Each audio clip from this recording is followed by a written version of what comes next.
Baik, Assalamualaikum warahmatullahi wabarakatuh teman-teman. Kembali lagi di live Instagram Intip Kuliah sesi kedua dengan saya Ekelina Aisyah yang akan menemani 30 menit ke depan. Nah, selamat malam ya teman-teman, selamat tanggal 19 November sekarang. Oke, jadi kita mau bahas mengenai profesi kebidanan dari Poltekkes Kemenkes Bandung dengan salah satu narasumber yang keren kita, yaitu Kak Ami Damayanti. Nah, di sini sambil nungguin Kak Ami Damayantinya buat join, teman-teman di sini kalau misalnya mau bertanya bisa langsung tulis di kolom komentar ataupun question box ya seputar profesi kebidanan ataupun Poltekkes Kemenkes Bandung, seperti itu. Apapun yang pengen ditanyain bisa langsung dituliskan di kolom komentar. Kita nanti di-upload. Oke, sudah join Kak Ami Damayanti. Masya Allah. Oke, gimana Kak kabarnya? Alhamdulillah baik, Kak. Alhamdulillah. Oke, Nah siapa nih, ya? ya, perkenalkan terlebih dahulu, nama aku Ekel dari Intip Kuliah, Kak. Nah, sebelumnya terima kasih ya, Kak, sudah mau sharing ilmunya nanti di sini. Untuk beberapa menit ke depannya, kita akan ngobrol seru tentang profesi kebidanan Kakak nih. Oke, Kak, dipersilahkan memperkenalkan diri nih. Teman-teman udah nggak sabar sepertinya. Silahkan perkenalkan diri, Kak. Oke, Assalamualaikum warahmatullahi wabarakatuh. Untuk pertama-tama saya ucapkan terima kasih kepada kakak-kakak dari tim Intip Kuliah yang sudah memberikan kesempatan untuk sharing sessionnya di malam ini. Perkenalkan, nama saya Ami Damayanti. Untuk saat ini saya sedang menempuh pendidikan profesi kebidanan di Poltekkes Kemenkes Bandung. Saat ini sedang semester 2. Kemudian untuk background pendidikan sebelumnya, saya alumni dari Poltekkes Kemenkes Jakarta 3 untuk D3 kebidanannya. Kemudian untuk Jakarta 3 di pendidikan D3 kebidanan. Kemudian untuk pendidikan D4 kebidanan, saya di Universitas Nasional. Wah, keren sekali. Sekarang posisi lagi di Bandung atau di mana nih, Kak? Aslinya? Saat ini saya lagi di Bandung, Kak. Lagi di Bandung. Wah, Masya Allah. Ini kakak, nama panggilannya Kak siapa ya? Amin. Kak Ami. Oke, Kak Ami. Langsung aja nih, profesi kebidanan. Sepertinya ada beberapa mitos kah atau bagaimana nih, Kak, tentang profesi kebidanan sendiri? Oke, untuk profesi kebidanan sendiri, secara garis besarnya ini kan jadi kita ini bidan, wilayah kita otonomnya itu sekitar perempuan dan anak. Jadi nanti pada saat kuliah baik dari D3, D4 kebidanan itu kita belajarnya itu seputar perempuan dan anak, dan dianalogikannya bahwa bidan ini adalah sahabat perempuan. Jadi sepanjang siklus kehidupan perempuan ini akan selalu berdampingan dengan bidan. Nah, kalau untuk ini mungkin ada beberapa mitos tentang profesi kebidanan ini, tentang kebidanan. Misalkan pada saat sudah lulus kuliah, nanti banyak yang tidak bekerja di jalur kebidanan, kemudian ada yang memang banyak yang nganggur nih dari lulusan kebidanan. Seperti stigma seperti itu ada dari masyarakat terhadap kebidanan sendiri. Akan tetapi di luar stigma yang kurang baik terhadap kebidanan ini, sebetulnya dari pendidikan kebidanan ini nanti untuk outputnya itu sangat luas sekali ya, Kak. Jadi bisa meniti jenjang karirnya itu tidak hanya di ruang lingkup, istilahnya di ruangan klinik, rumah sakit, tapi bisa banyak berinovasi di sektor lainnya, seperti itu, Kak. Wah, keren. Berarti sebenarnya bidan itu luas seperti itu ya, Kak ya, sahabatnya perempuan. Iya, betul. Oke, keren. Alasannya pertama milih jurusan ini, Kak. Karena apa nih kira-kira? Untuk jurusan kuliah kebidanan, untuk yang pertama ada dukungan dari orang tua. Kemudian pada saat lulus SMA dulu memang ada beberapa jurusan yang diikhtiarkan untuk kuliah, menempuh jenjang kuliah. Memang sudah rezekinya di sini, kemudian sudah tercebur di tiga kebidanan. Oh, ternyata nyaman. Oh, ternyata ini salah satu mungkin passion saya di sini. Akhirnya lanjut dan istilahnya semakin kepo dengan bidang kebidanan ini, seperti itu. Wah, keren sekali, Masya Allah. Berarti direstui oleh orang tua, lalu passionnya ternyata emang di sini gitu ya, Kodarullah betul, kayak Kak. gitu ya Kak ya. Keren-keren. Kalau misalnya mata kuliahnya nih Kak, spesialnya apa? Mungkin adakah khas tersendiri atau bagaimana? Kalau untuk kuliah kebidanan, mungkin kan ini ada adik-adik dari SMA juga ya, selain dari teman sejawat bidan juga.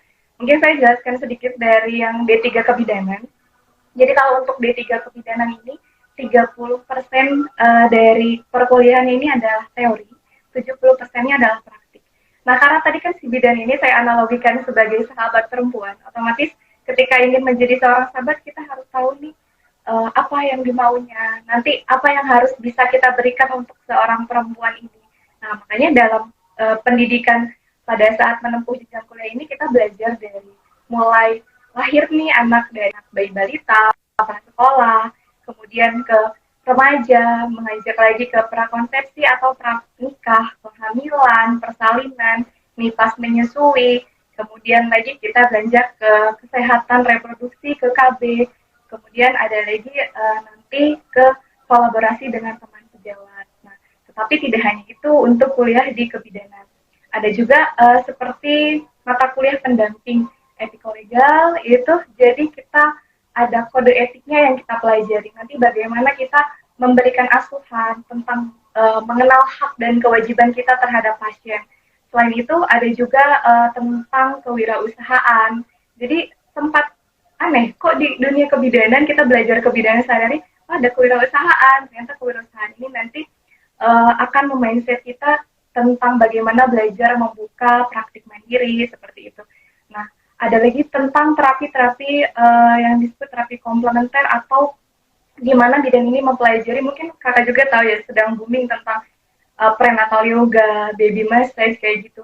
Nah, itu kita pelajarin di bangku kuliah. Namun 30%-nya ini komponen kita kuliahnya ini kita belajar teori, 70%-nya praktik. Itu untuk jenjang D3 dan D4. Kalau untuk profesi kebidanan ada perbedaan. Jadi profesi kebidanan ini merupakan apa ya, sangat sedikit asing karena ini merupakan prodi baru atau pendidikan baru di dunia kebidanan sejak ditetapkannya Undang-Undang Nomor 4 Tahun 2019 tentang Pendidikan Kebidanan. Jadi untuk profesi ini yang saat ini sedang saya jalani ini kan, jadi hampir 95%-nya ini kita praktik di lapangan, 5%-nya mungkin kita ada ujian di kampus seperti itu. Jadi kalau untuk profesi ini, selain kita full praktik di lapangan, dari segi beban studi tugasnya itu berbeda dengan D3. Ada sedikit perbedaan. Setelah praktik, ada tugas dari semacam presentasi, sama ya mungkin seperti D3 juga, tadi D3, D4 ada presentasi seperti itu. Dan ada seperti mini research asuhan yang kita lakukan terhadap pasien. Wah, keren sekali. Berarti sebenarnya relate sekali dengan perempuan ya, kayak mulai dari ibu, anak seperti itu, wirausaha juga seperti itu ya, multi talent seperti ya. Oke, adakah kalau misalnya penelitian ataupun kelompok sendiri seperti itu Kak, konsentrasi di dalam jurusan kebidanan itu sepertinya ada atau bagaimana? Kalau untuk kebidanan sendiri, sebenarnya itu sudah termasuk ke konsentrasinya itu yang memang di dunia kebidanan itu sudah termasuk dari konsentrasi di bidang kesehatan. Mungkin nanti pada saat kita sudah masuk di perkuliahan, kita akan mengenal tentang ada bidang pendidik yang nantinya akan menjadi seorang dosen, misalkan ada bidang pelaksana nanti seperti yang sudah kita ketahui bidan yang misalkan bekerja di instansi kesehatan seperti klinik, rumah sakit, seperti itu. Kalau misalkan untuk ada juga seperti bidang untuk peneliti, jadi nanti kita akan memperdalam tentang bagaimana penelitian-penelitian di bidang kesehatan, terutama di bidang kebidanan, seperti itu. Tapi kalau untuk spesifik kita mengambil di jurusan, misalkan kalau misalkan ada minat di jurusan A, di spesialisasinya, nah untuk kalau untuk kebidanan, memang sudah langsung terspesialisasinya seperti itu. Wah, keren. Berarti di dalamnya bidan itu nanti akan ada beberapa bidang yang bisa dipilih seperti itu sesuai passion ya mungkin Kak ya. Terlaksana, terus klinik Ya, tetapi atau rumah pada saat sakit seperti kita itu. sudah Oke, lulus oke. kuliah, maksudnya kita akan menentukan arah kita itu akan ke mana. Apakah memang akan ke pelaksana di pelayanan ataukah pendidik nanti akan menjadi sebagai seorang dosen mungkin seperti itu. Wah, keren nih. Kalau misalnya teman-teman pengen tahu lebih dalam, bisa langsung tulis komentar mungkin ya, Kak, ya, di sekarang di sini. Ya, boleh, Oke. Lanjut ke jalur masuknya nih, Kak. Karena kayaknya pada kepo semua dan alhamdulillah rame ya live IG-nya. Mungkin jalur masuknya apa nih, Kak? Bisa dikasih bocorannya gitu, teman-teman, biar bisa Ya, untuk jalur masuk, kebetulan saya kan background-nya dari Politeknik Kesehatan. Jadi kalau misalkan untuk Poltekkes itu Politeknik Kesehatan, jalur masuknya yang pertama itu ada PMDP. PMDP ini jalur rapot. Jalur rapot ini atau bilang jalur prestasi.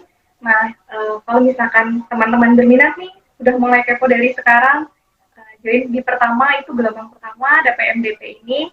Kemudian yang kedua gelombangnya STIPEN Baru. STIPEN Baru ini seperti penerimaan SBMPTN maaf SNMPTN. Kemudian ada Simama. Simama ini jadi khusus untuk peminat pendaftar Poltekkes Indonesia atau sepoltekkes di Indonesia ini. Nah, untuk itu nanti bisa search aja di akun websitenya. Itu mungkin untuk di jalur Politeknik Kesehatan ya, Kak. Kalau untuk di universitas itu bisa mengikuti SBMPTN sama SNMPTN sama SBMPTN. Tidak jauh berbeda seperti cara masuk ke universitas lainnya. Kalau untuk di Poltekkes tadi ada 3 cara masuknya seperti itu.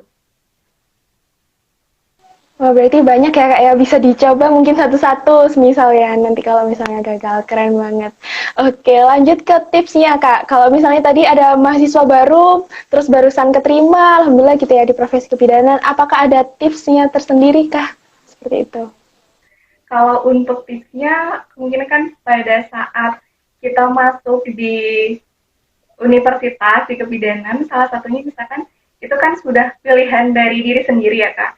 Otomatis kita harus bertanggung jawab dengan apa yang kita ambil, yang kita pilih, harus komit. Yang pertama harus semangat untuk menjalani, karena memang ada praktiknya ini tantangan tersendiri untuk mahasiswa kebidanan atau mahasiswa kesehatan. Nah, kemudian kalau misalkan kita sudah masuk, jangan malu untuk belajar, jangan malu untuk bertanya juga.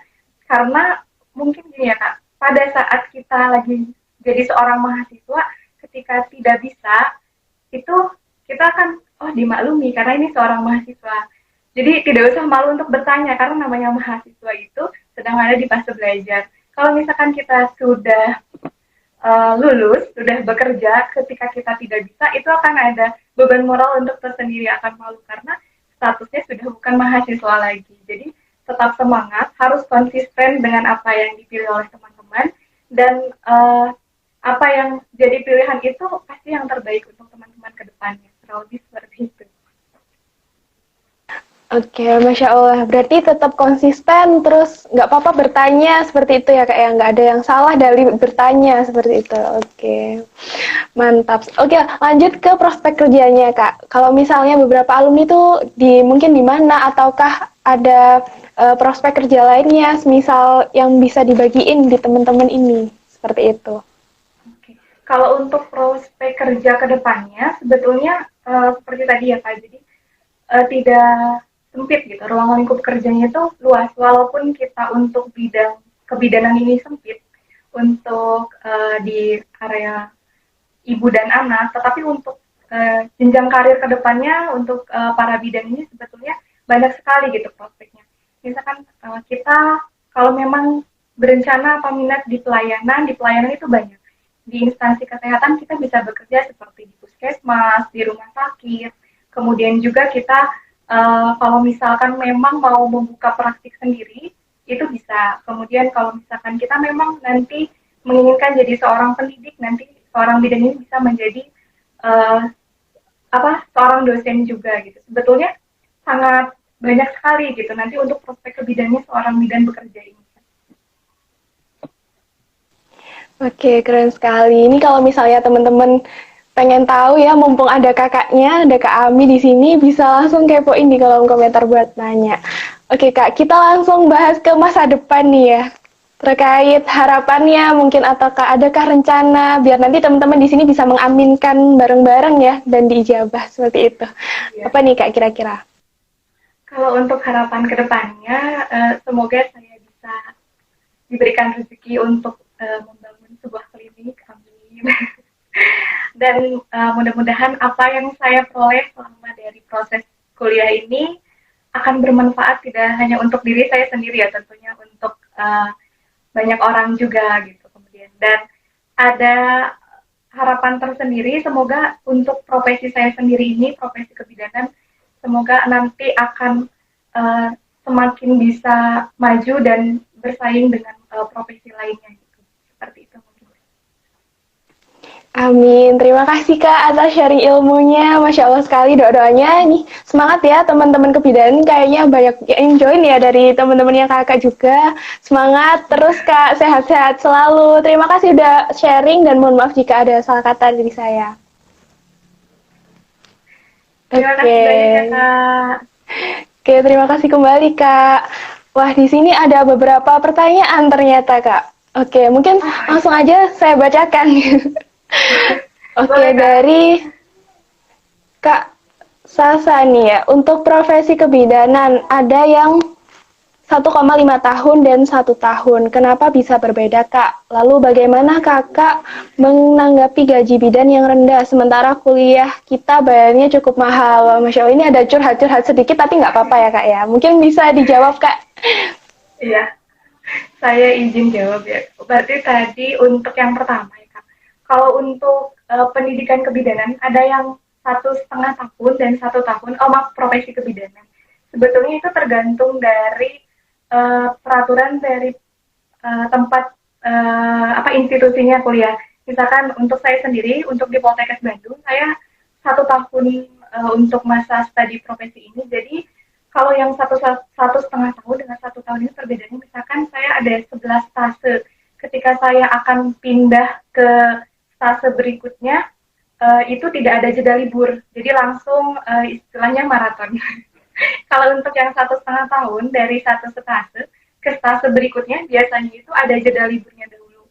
Kemudian dari segi matrikulasi di awal itu biasanya ada yang lama, ada yang sebentar. Kalau untuk saya yang 1 tahun ini kebetulan matrikulasi saya 1 bulan. Ada teman saya memang yang mengambil di satu institusi yang lain itu 3 bulan lama untuk matrikulasinya. Jadi memang balik lagi tergantung di bagaimana di tempat kuliah tersebut. Kalau untuk menanggapi bagaimana gaji bidannya kecil, sedangkan biaya kuliahnya mahal. Sebetulnya ini termasuk mungkin dilema untuk kami yang sebelumnya saya sudah pernah bekerja juga ya kan. Jadi tahu bagaimana curhatan teman-teman. Jadi tidak semua bidan ini setelah lulus mendapatkan gaji yang cukup dan sejahtera untuk dari pendapatannya sebetulnya. Nah, untuk mensiasati hal ini karena memang kalau bekerja di perorangan atau bukan di tempat instansi pemerintah, instansi swasta yang seperti BUMN seperti itu, tidak ada kisaran patokan gaji kalau mungkin seperti UMR. Jadi memang itu kebijakan dari seseorang yang mempunyai tempat tersebut. Jadi memang sudah konsekuensinya. Nah, sekarang teman-teman bidan itu diberikan pilihan.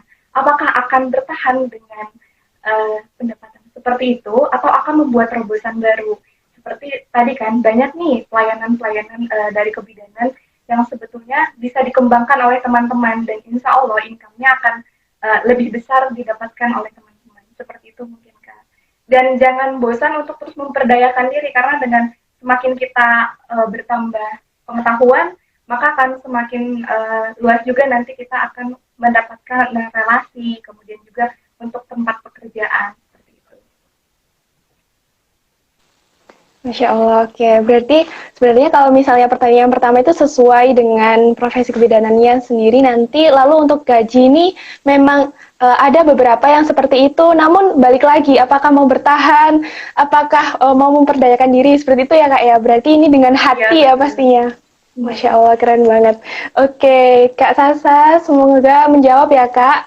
Terima kasih sudah bertanya juga untuk Kak Sasa, dan terima kasih atas jawabannya. Kami, keren sekali jawabannya lengkap dan informasinya juga tadi cukup membuat kita tergambar gitu ya, profesi bidan itu ternyata luas sekali seperti itu. Oke, terima kasih Kak atas sharing-sharingnya. Semoga bermanfaat bagi kita semua, bagi teman-teman yang nonton, lalu dimudahkan juga untuk studi selanjutnya. Oke, terima kasih Kak. Terima kasih banyak.